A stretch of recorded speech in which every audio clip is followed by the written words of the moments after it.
من پێم وایە لە 7 ئۆکتۆبرەوە تا ڕۆژی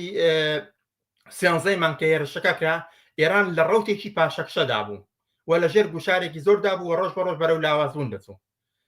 بەڵام لە 25 مانگەوە کە ئاگربەس ڕاگەیەندرا یا لەو کاتەوە کە ئیسرائیل لە ئێراندا و ئێران وەڵامی دایە و تەسلیم نەبووە ئامانجەکانی، من پێم وایە ئەو ڕەوتی ڕوو لە خوارەی جمهوری ئیسلامی وەستا و لە ئێستادا جمهوری ئیسلامی لە پێگەیەکی بەهێزتر خۆی تەماشا دەکا و دەبینێ ئەوەی کە ئایا دەتوانێت لە درێژماوەدا ببێتەوە بەو هێزە ئەو هێزەی پێشوو، هێشتاوە لەوانەیە پێشبینیکردنی ئەوە تۆزێ سەخت بێ، بەڵام ئەوەی کە معلومە ئەوەیە کە ڕەوەندی ڕوو لە خواری جمهوری ئیسلامی وەستا و ئێستا هەم جمهوری ئیسلامی لە مۆقعیەتێکی باشتر و هەم هێزە نیابەتیەکانیشی پێم وایە بە غرورێکی زیاترەوە ئامادەیان هەیە